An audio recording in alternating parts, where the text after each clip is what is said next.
मैं अपनी दीर्घ कविता दुर्योधन कब मिट पाया इसका 12वां भाग प्रस्तुत कर रहा हूँ। इस दीर्घ रचना के पिछले भाग अर्थात 11वें भाग में आपने देखा कि युद्ध के अंत में भीम द्वारा जंघा तोड़ दिए जाने के बाद दुर्योधन मरणासन्न अवस्था में हिंसक जानवरों के बीच पड़ा हुआ था।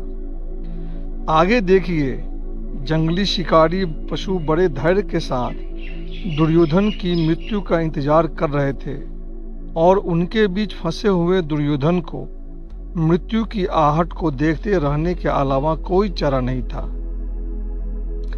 परंतु होनी को तो कुछ और ही मंजूर थी। उसी समय हाथों में 5 कटे हुए नर कपाल लिए अश्वत्थामा का आगमन हुआ और दुर्योधन की मृत्यु का इंतजार कर रहे वन पशुओं की इच्छाएं धरी की धरी रह गई। आइए देखते हैं अश्वत्थामा ने दुर्योधन को 5 कटे हुए नर कंकाल समर्पित करते हुए दुर्योधन को क्या कहा। प्रस्तुत है दीर्घ कविता दुर्योधन कब मिट पाया का 12वां भाग। आश्वस्त रहा सिंहों की भांति गस्सा मस्त रहा जीवन में। आश्वस्त रहा सिंहों की भांति गस्सा मस्त रहा जीवन में।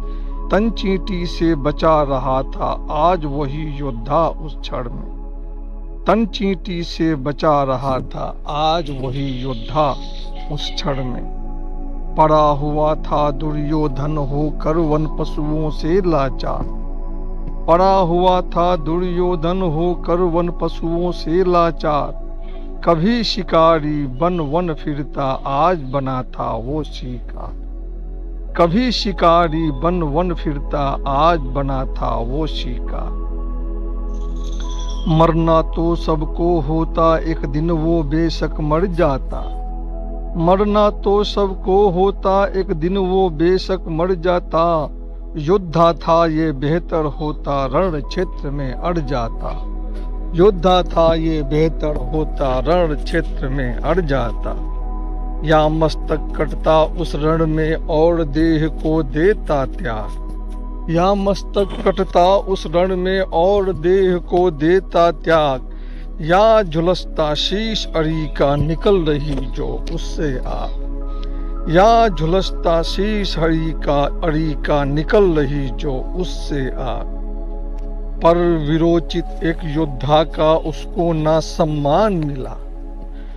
पर विरोचित एक योद्धा का उसको ना सम्मान मिला।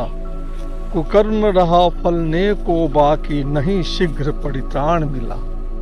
कुकर्म रहा फलने को बाकी ना वो नहीं शीघ्र परित्राण मिला। टूट पड़ी थी जंघा उसकी उसने बेबस कर डाला।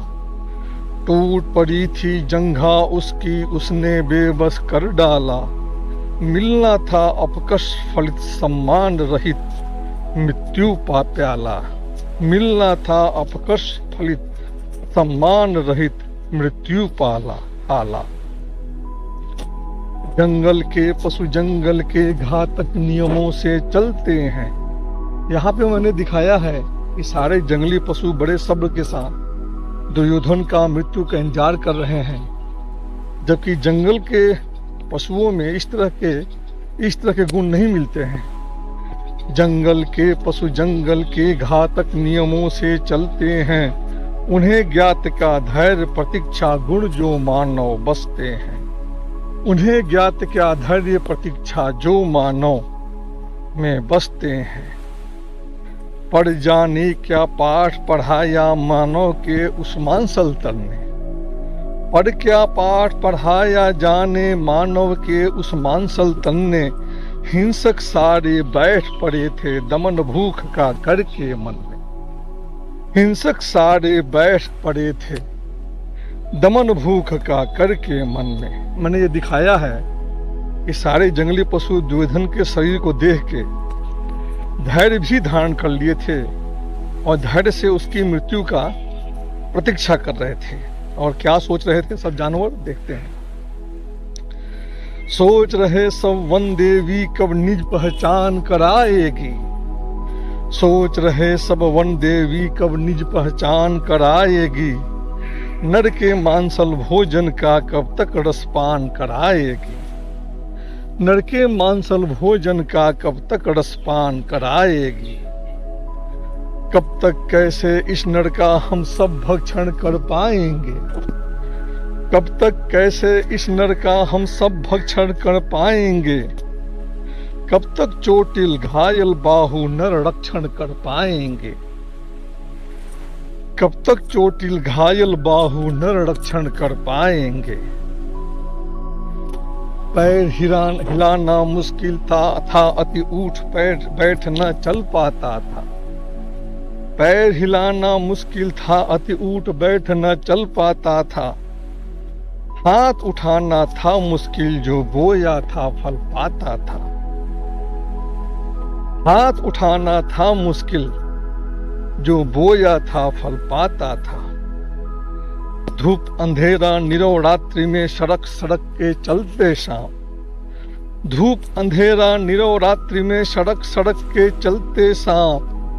हौले आहट त्वरित हो रहे यम के वो मध्यम पथचाप। हौले आहट त्वरित हो रहे यम के वो मध्यम पदचाप। अब जो दुर्योधन था उसको धीरे धीरे ऐसा लग रहा था कि यमराज आ रहे हैं और उसको मृत्यु के पदचाप सुनाई पड़ने लगे। लेकिन उसी समय अश्वत्थामा आ जाता है और हिंसक पशुओं से दुर्योधन के जीवन उस समय के लिए बच जाती।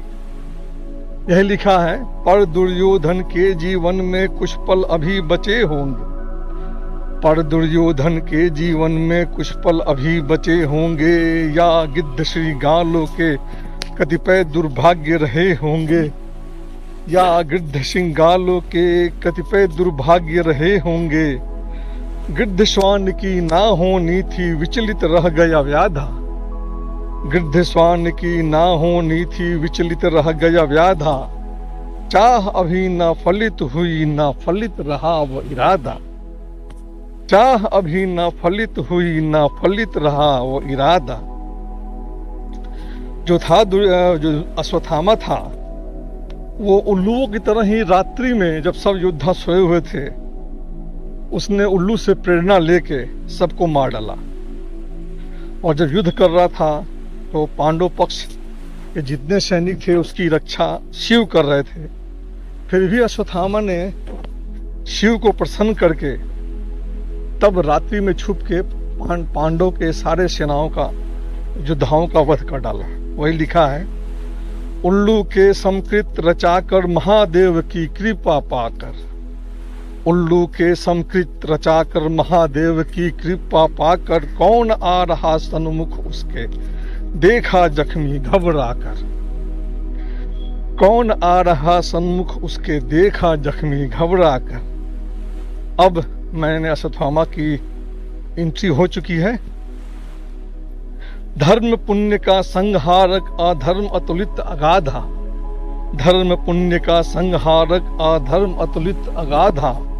दक्षिण से अवतरित हो रहा था अश्वत्थामा विराधा। दक्षिण से अवतरित हो रहा था अश्वत्थामा विराधा। एक हाथ में शस्त्र सजा के दूजे कर नरमुंड लिए।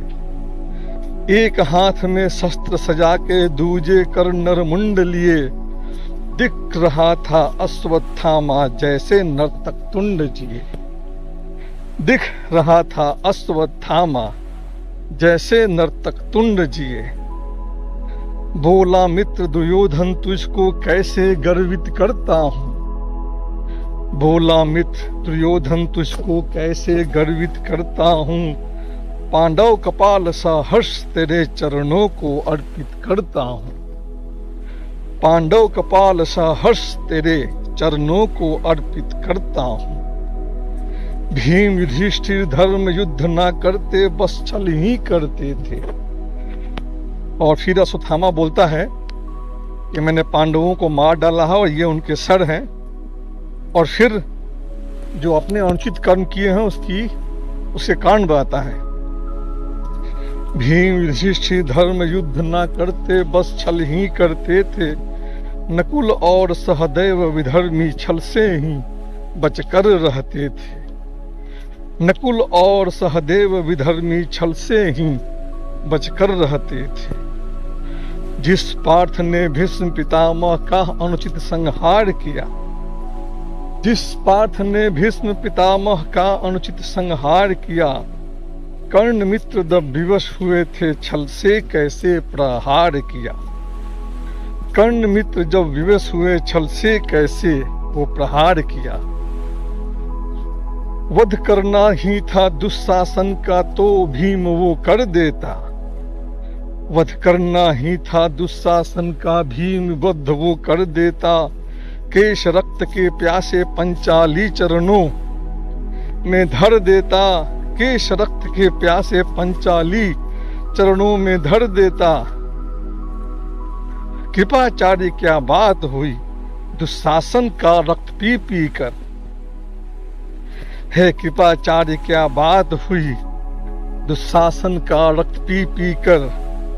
पशुवत कृत्य रचा कर निज को कैसे कहता है वो नर। पशुवत कृत्य रचा कर निज को कैसे कहता है वो नर। तो ये जो कविता है ये उस बात को दिखाती है कि भीम जब दुशासन ने द्रौपदी को नग्न करने का प्रयास किया था तो भीम ने प्रतिज्ञा की थी कि उसकी लहू से उसके बालों को धोऊंगा।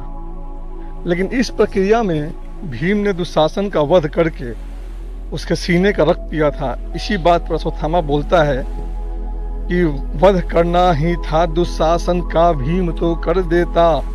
केस रक्त के प्यासे पंचाली चरणों में धर देता।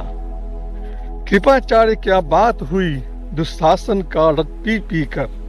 फिर वो कृपाचार्य से बोलता है कृपाचार्य क्या बात हुई दुशासन का रक्त पी पी कर। पशुवत कृत्य रचा कर निज को कैसे कहता है वो नर। तो ये थी इस मेरी दीर्घ कविता का 12वां भाग। कविता के अगले भाग अर्थात 13वें भाग में देखिए कैसे अश्वत्थामा अपने द्वारा रात्रि में छल से किए गए हत्याओं दुष्कर्मों आदि को उचित ठहराने के लिए दुर्योधन, कृपाचार्य और कृतवर्मा के सामने कैसे कैसे प्रस्तुत करता है अपने तर्क। तो मित्रों ये थी मेरी कविता दुर्योधन का मित पाया का 12वां भाग और आप लोगों ने सुना, इसके लिए मैं धन्यवाद करता हूँ। यदि ये कविता पसंद आई हो तो इसे लाइक कीजिए और अपने विचारों से कमेंट बॉक्स में मुझे अवगत कराइए। और आप लोगों ने इस कविता को सुना इसके लिए मैं आप लोगों का धन्यवाद करता हूँ। धन्यवाद दोस्तों।